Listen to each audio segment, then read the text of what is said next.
ಮೊಸರನ್ನಕ್ಕಾಗಿ ಬರೀ 1 ಚಮಚದಷ್ಟು ಎಣ್ಣೆ ಹಾಕೋತೀನಿ. ಸ್ವಲ್ಪ ಅಷ್ಟ ಹಾಕೋತೀನಿ. ಅದಕ್ಕಾಗಿ ಅಲ್ಲ ಬೆಳ್ಳುಳ್ಳಿ ಪೇಸ್ಟು, ಕೊತ್ತಂಬರಿ, ಹಸಿಮೆಣಸಿನ್ಕಾಯಿ, ಕರಿಬೇವು ಹಾಕ್ಕೊಂಡು ಹೆಚ್ಚಿಕೊಂಡು ಸರಿ ಮಾಡಿಟ್ಕೊಂಡೀನಿ. ಇಲ್ಲಿ ದಾಳಿಂಬರಿ ಬೀಜನ ಇಟ್ಕೊಂಡೀನಿ. ಇವಾಗ ಸಾಸಿವೆ ಕಾಳನ್ನು ನಾನು ಇದಕ್ಕೆ ಹಾಕ್ತೇನೆ. ಒಂದು ಅರ್ಧ ಟೀ ಸ್ಪೂನ್ನಷ್ಟು ಸಾಸಿವೆ ಕಾಳನ್ನು ಹಾಕಿದ್ದೀನಿ. 1 ಟೀ ಸ್ಪೂನ್ನಷ್ಟು ನಾನು ಉದ್ದಿನ ಬೇಳೆನ ಹಾಕ್ತೇನೆ.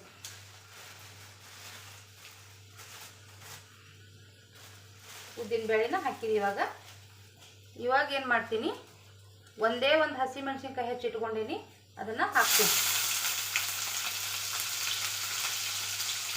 1 ಕರಿಬೇವಿನ ಎಲೆ, 1 ಕರಿಬೇವಿನ ಎಲೆ ಹಾಕಿದೆ. ಇವಾಗ ಏನು ಮಾಡ್ತೀನಿ,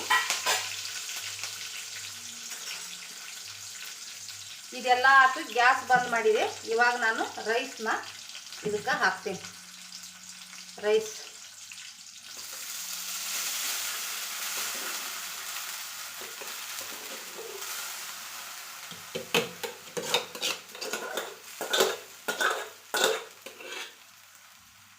ಹಾಕಿದೆ.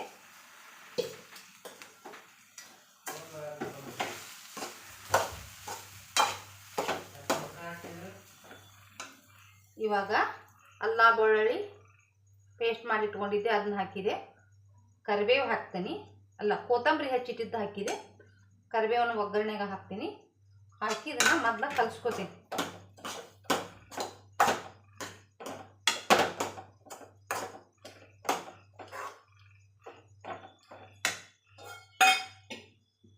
ಇವಾಗ ನಾನು ಮೊಸರನ್ನ ಹಾಕ್ತೀನಿ. ಇದಕ್ಕೆ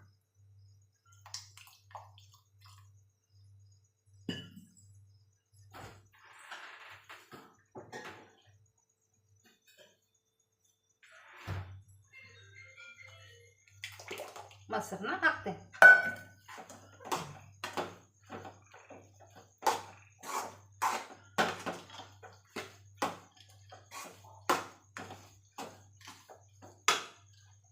ಇವಾಗ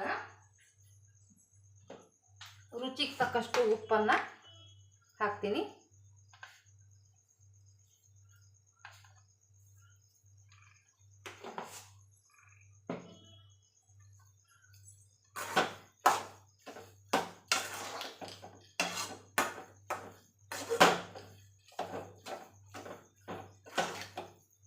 ನೋಡಿ ವೀಕ್ಷಕರೇ, ಇವಾಗ ನಾನು ಏನು ಮಾಡ್ತೀನಿ, ದಾಳಿಂಬರಿ ಬೀಜಗಳನ್ನು ಇದರ ಮೇಲೆ ಹಾಕ್ತೀನಿ.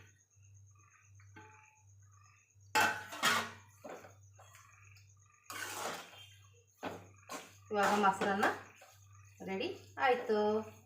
ನೋಡಿ ವೀಕ್ಷಕರೇ, ನಾನು ಅನ್ನ ಬಿಸಿಯದ ಮಾಡಿಟ್ಕೊಂಡಿದ್ದೆ. ನಮ್ಮ ಅವ್ವಿ ಬಿಸಿ ಅನ್ನಕ್ಕನ ಮೊಸರು ಹಾಕಬಾರ್ದಂದ್ರೆ ಆಕಿ ಬಿಸಿ ಅನ್ನಕ್ಕನ ಮೊಸರು ಬೇಕು ಆಕಿಗೆ. ಅದಕ್ಕೆ ನಾನು ಬಿಸಿ ಅನ್ನಕ್ಕೆ ಇನ್ನೊಂದು ಸ್ವಲ್ಪ ಮೊಸರನ್ನು ಇದಕ್ಕೆ ನೀರು ಹಾಕಿ ನಾನು ಈ ಥರ ಮೊಸರನ್ನು ಕಲಿಸ್ತೀನಿ. ನೋಡಿ ವೀಕ್ಷಕರೇ, ಮೊಸರನ್ನ ರೆಡಿ. ದಾಳಿಂಬರಿ ಬೀಜ, ಗೋಡಂಬಿ ದ್ರಾಕ್ಷಿನೂ ಹಾಕ್ತಾರೆ, ಚಲೋ ಆಕತಿ. ಮೊಸರನ್ನ ರೆಡಿ ಆಯಿತು.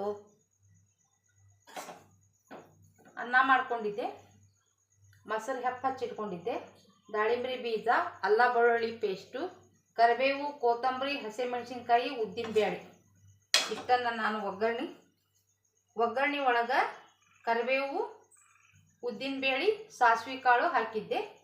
ಹಾಕಿ ಆಮೇಲೆ ಅದನ್ನು ಗ್ಯಾಸ್ ಬಂದ್ ಮಾಡಿಕೊಂಡು ಅನ್ನನ ರೈಸ್ನ ಇದಕ್ಕೆ ಸುರುವಿದೆ.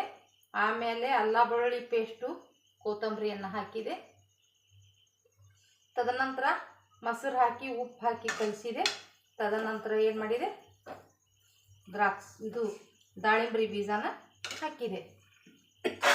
ಇವಾಗ ಏನಾಯಿತು, ಮೊಸರನ್ನ ರೆಡಿ ಆಯಿತು. ಸಬ್ಸ್ಕ್ರೈಬ್ ಮಾಡಿ ವೀಕ್ಷಕರೇ.